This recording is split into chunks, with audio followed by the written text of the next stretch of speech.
Hello, folks. Welcome back. This is Chris in Central Pennsylvania. In yet another example of the full court propaganda blitz the African National Congress is employing through captured media to deflect from its behavior over the Expropriation Without Compensation Act, a story appeared today, the 3rd of March, 2025, in Iqbal Surveys, IOL. Hawks investigate disinformation claims in the U.S. 4 high treason dockets open. That sounds pretty scary.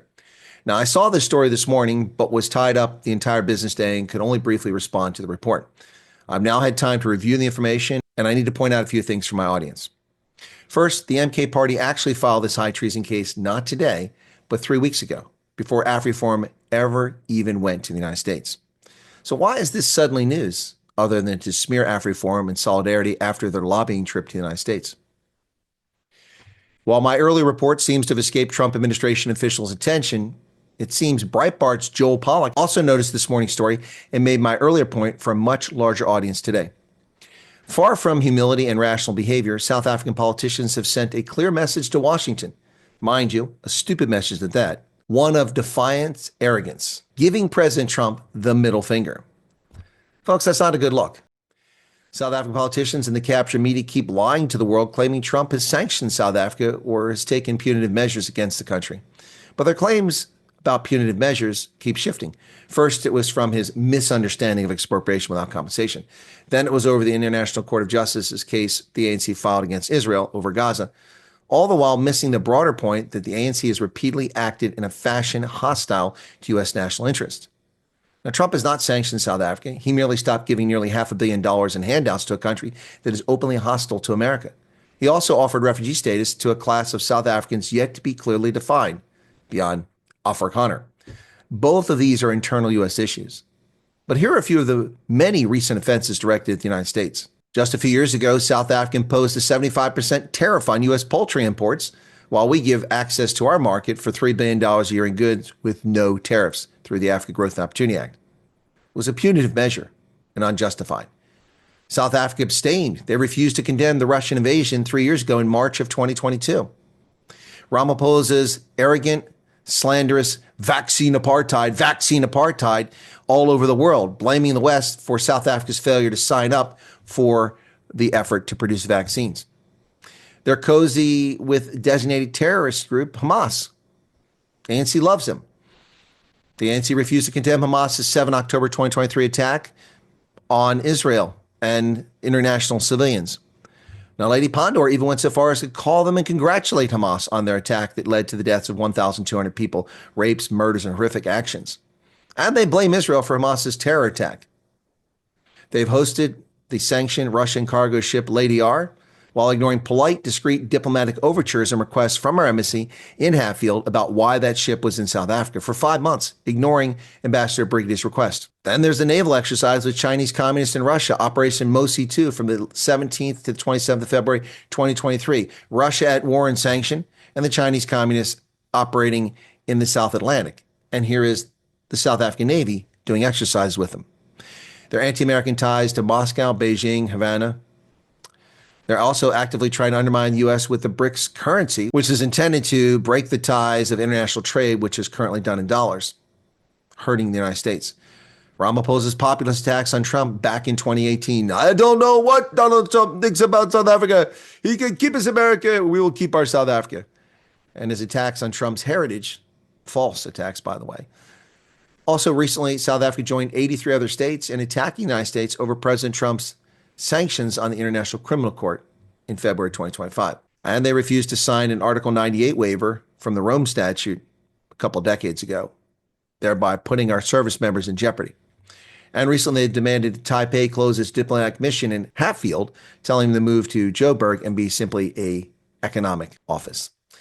Now, their actions violating the Vienna Convention, charging diplomatic aircraft fees by Airports Company South Africa, a parastatal, charging diplomats for aircraft landing fees. That's a violation of the Vienna Convention and of international norms.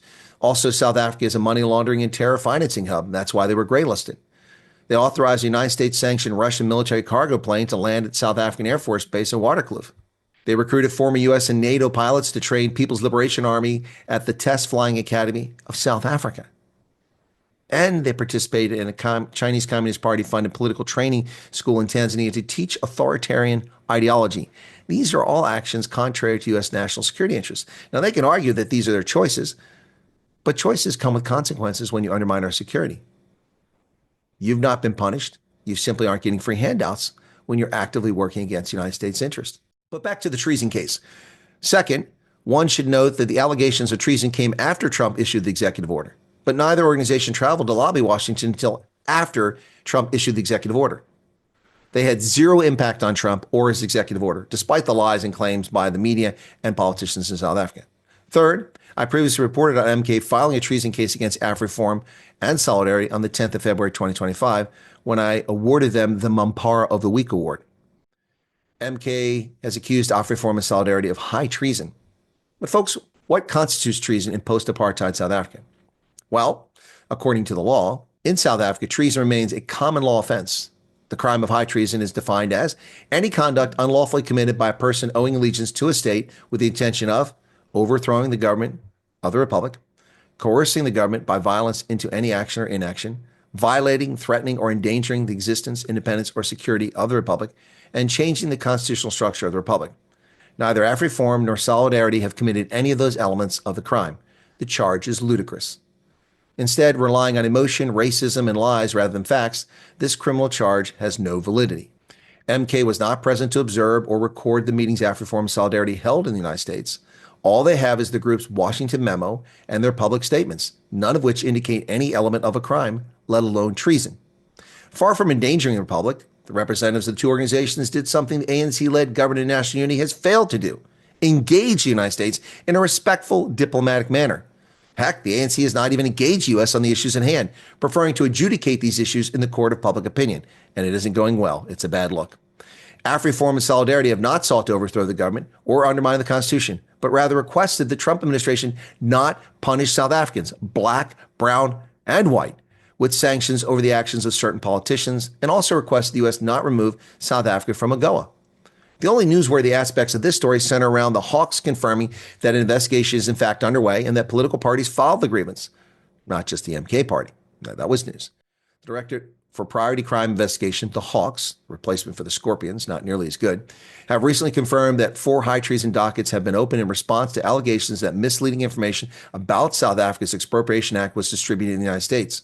Misleading information is not a crime in this context. Case closed. But I suspect it will not be closed.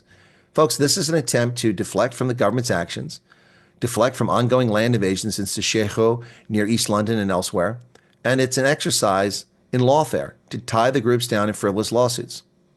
Hawks head Lieutenant General Godfrey Lebeya told SABC that the dockets have been opened by different individuals from different political parties.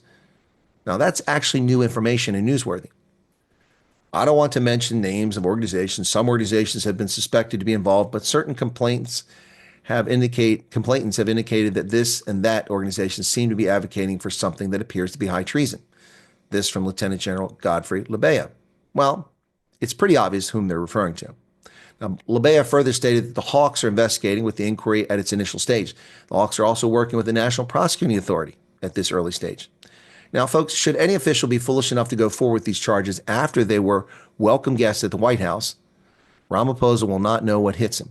The full fury of an aggrieved ex will be coming Pretoria's way, including AGOA suspension, sanctions, even an economic embargo on South Africa. It seems that neither Zelensky or the ANC seem to be getting the message. Folks, there's a new sheriff in town, and he's taking no whiny, woke prisoners. Meanwhile, AfriForum and Solidarity, neither have committed a crime, and certainly not treason. If anybody is negligent about South Africa, it's the African National Congress-led GNU, which has failed to engage the United States over the suspension and now the cancellation of foreign assistance. Instead, they choose to go into the media and lie about what actually happened and distort, talking about white genocide, talking about farm murders, neither of which were topics that played a role in Donald Trump's executive order. And by the way, AfriForum and Solidarity also didn't play a role in those executive orders. They weren't even in America. They weren't in communication with these people at the time. They went to America to respond, to try to stop the Americans from punishing South Africa, something the ANC didn't seem to care about. So who's the one that's disloyal to the Constitution and to the Republic of South Africa? Take a look in the mirror, MK. you're wasting people's time. What say you, South Africa? Cheers.